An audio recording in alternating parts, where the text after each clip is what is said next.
Story 1. Unspoken expectations of others are just future resentments. Because this is getting so many votes and so many questions, I am also so happy that packing my brain with little quotes like this to help me and my friends is now being passed on to so many other people who need to hear it.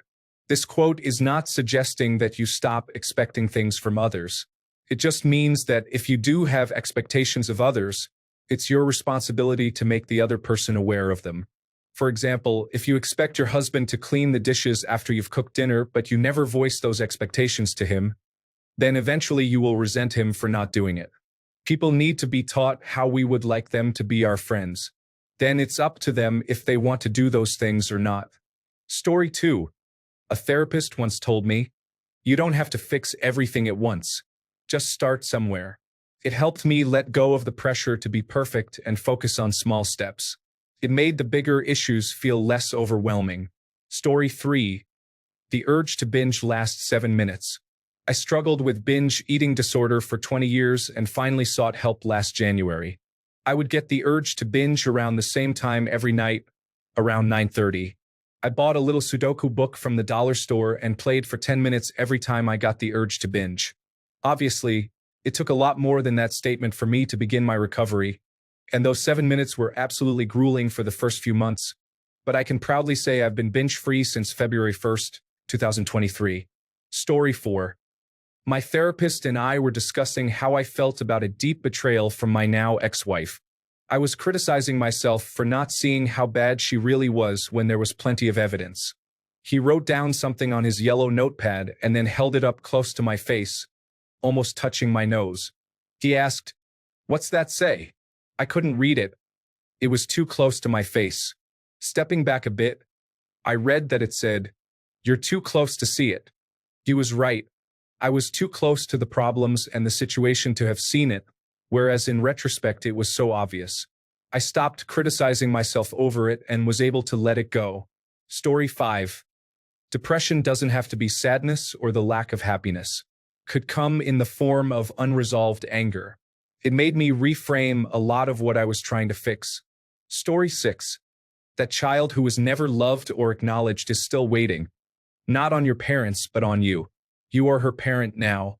Will you ignore her, not love her, not value her, and not find her worthy as well? You decide if she thrives or survives. Your parents let her down. Will you do the same? Story 7. She asked if there was anything I wanted to do in my life that I no longer thought I could do. I told her that I wanted to go to law school, but that was no longer in the cards for me. She said, "You know that you can still go to law school, right? No one has to give you permission. I'll be graduating with my Juris Doctor in May of next year." I doubt she understands the true impact of her simple statement that day. Story 8. There is a difference between "I don't want to live anymore" and "I don't want to live like this anymore." Yes, Mrs. Kim, you were right, and I'm still around. Story 9. She once told me, "You don't have to earn rest." It hit me hard because I always felt I had to accomplish a certain amount or be productive before I could relax. Hearing that made me realize it's okay to just be, and that rest is a right, not a reward. It really changed how I approach self-care and balance in my life. 21st century hustle culture is toxic. Story 10. When I told her about being sexually abused as a 4-year-old, I said, "We got caught." And she stopped me and said, "He got caught." One single letter changed the sentence and my life. Story 11. You have mentioned how Chipotle sending you just a bowl of beans in a DoorDash order has affected you 9 times in your last 25 visits. I believe you may be autistic. Spoiler: I am autistic. Story 12. Just because someone is trying their best, that doesn't mean it's okay. For context, we were discussing a family member who is not great at communicating. He often just ignores me and makes no attempts to get to know me as I am now. He is generally just not a great family member. He is trying his best, but it's not good enough. I don't have to act like it is. Story 13. Notice the feelings, like leaves on a river. Call them what they are, then let them go, let them float down the river past you. Do not judge yourself for having them, and do not engage with them. Simply acknowledge them, let them go, and move on. I remember these words vividly because it is a coping strategy one use almost every day. Story 14, Therapist. If you were my client while you were a minor, I would have absolutely called child services. Me. What? Why? They weren't perfect. But it's not like they were abusing me. Therapist, after a brief pause, not all abuse leaves bruises that others can see. Story 15. They challenged me to answer why I kept getting into relationships with people who are likely to enter a codependent relationship with me, such as those with bad mental health or physical health issues. I ended up coming to the conclusion that it is easier to avoid having to deal with my own issues if I spend my time dealing with somebody else's. Story 16. Your overfunctioning is allowing their underfunctioning. In relation to my kids and what I was asking them to do around the house, she asked me if I wanted to release adults into the world who were underfunctioning humans. No. The next day started with chores and responsibilities, and everyone is happier. Story 17.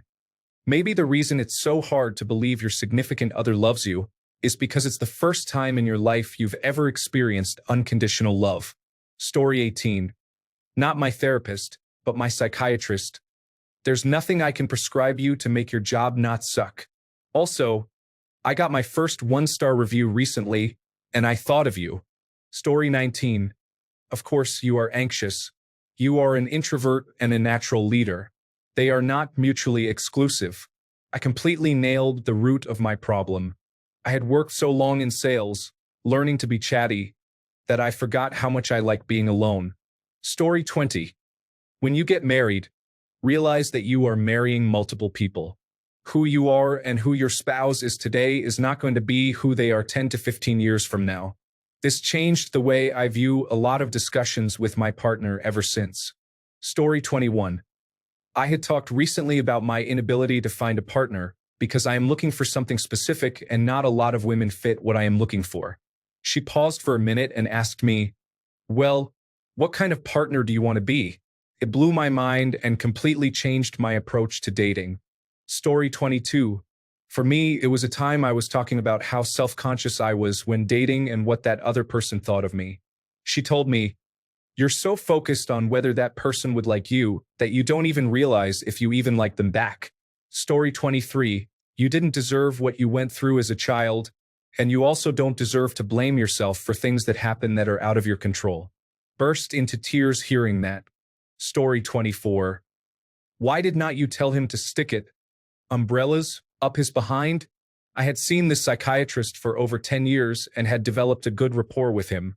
I was describing an event where my husband was paying more attention to his lady, another man's wife, leaving me to walk in the rain while he went ahead carrying our umbrella. It made the psychiatrist mad, and he just blurted that out. It was totally okay. It just told me my doctor cared a lot about what happened to me. Story 25. They will get over it. We were discussing setting boundaries and how hard it was for me to say no. People would be mad if I said no, I told her. So, she said, they will be mad. When I just stared at her, not comprehending, she went on with that pearl of wisdom. They will get over it. I thought of all the times I had been upset with people and had had to get over it, and realized she was right. Even the person whose anger I feared the most would get over it in time. The first time I said no was hard. I fretted about it and the other person's reaction for a while. It got easier, though, and now I have no trouble at all. Story 26. The path the nerves laid out for the original pain are well-worn highways now. The most minor stimulation in the area will send a small message down this huge highway and make you think it hurts more than it does. You can train your brain to realize this is happening and practice your mind into believing the pain isn't as bad as it is because it really isn't. Story 27. When I get overwhelmed, I get this lump in my throat that feels like it makes me physically unable to speak. I started to get that feeling, and my therapist goes, "What's this? What do you feel here?" and pointed to the bottom of her throat where I have that physical feeling. It was mind-blowing that someone could just see it and understand what I was feeling without me having to say anything. It's always been so hard to explain my whole life. Story 28. Your self-confidence will fluctuate day to day, maybe even minute to minute. That is transient. But what does not fluctuate is your knowledge, your training, your intelligence, and intellect. Those things stay consistent and improve with time. Do not put too much stock in your self-confidence being a measure of how competent you are. Trust in the other things that are consistent and concrete. Story 29. One thing a therapist once said to me that I will never forget is, "You are allowed to feel how you feel, even if you do not have all the answers right now." It stuck with me because I often felt the need to immediately fix or rationalize my emotions instead of just sitting with them. That statement made me realize it is okay to not have everything figured out and that emotions themselves are valid, even without clear explanations. It was freeing to understand that I did not need to solve everything at once. Story 30. I was telling my psychiatrist about my worries and fears that kept me up at night for the past several years. Psychiatrist: when did these thoughts begin? Me, probably for the past 15 years. Psychiatrist: and in 15 years of sleepless nights, how many of these things have actually occurred, and you had to take care of them? Me, not a single one. Psychiatrist: then why not wait to deal with it when it actually happens? The simplicity of that statement was almost childish, but it really made me realize that I was worrying for no reason, and I was able to stop that behavior. Story 31. Paraphrasing, as I can't remember the exact wording. I was surprised to see her crying after I finished telling her why I was there. "You just sound so defeated, like you've given up." I was in high school. Fun fact: I don't remember the incident itself, but I do remember this happening on another occasion with a different therapist and thinking, I can't believe this has happened to me twice now. This means witnessing a therapist or counselor crying while I'm awkwardly sitting in their office. Story 32. Think of past me and future me as completely different people. My decisions today don't affect me because the me that makes those decisions will be gone. Past me. Future me, a different person, has to live with the consequences. So treat that person with love and respect and don't put him in bad or awkward situations. Story 33. I recently turned 37. About 2 years ago, I started therapy for one reason, but we shifted to focusing on my anxiety and depression. One day, my therapist told me about breathing techniques which I was already familiar with.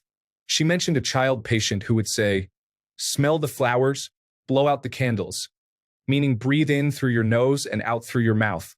It was the sweetest thing. It also makes me wonder where this little girl is now since she was in therapy at such a young age. I hope she is doing better. I never met her, just heard this one story, but I think of her often and wish all the good things for her. Story 34.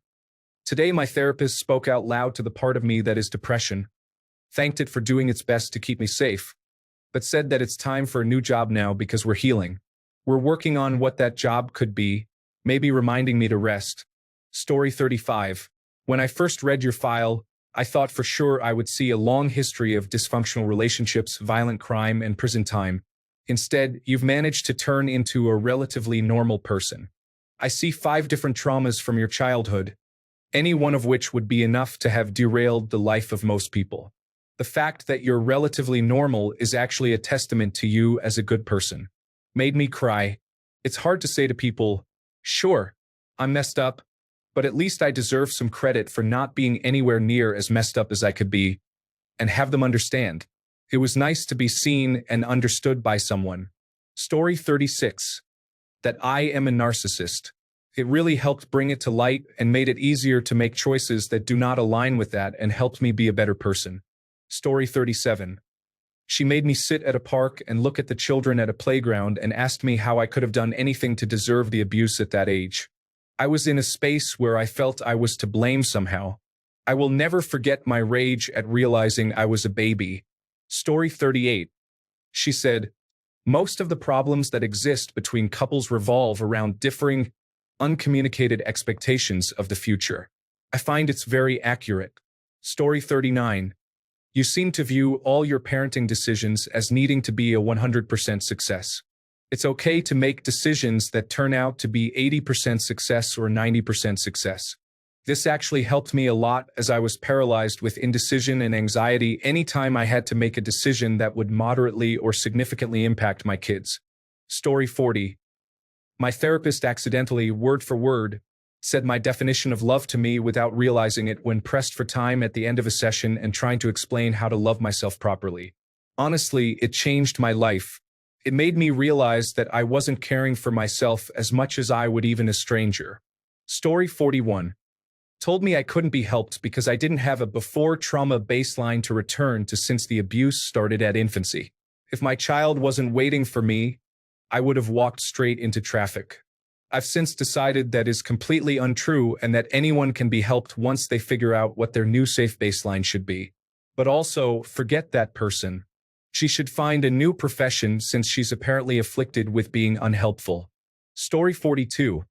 Just today she said, "It sounds like you are doing a lot of the hard work on your own.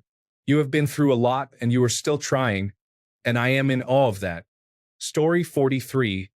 My couples counselor during a one-on-one session said, in reference to me stating that I was scared to leave because I thought I couldn't find better, meaning someone who wouldn't abuse me, essentially, her being nice to you, caring for your family, and then that's where it ends, is the bare minimum. You absolutely will find that again, and you deserve to want more.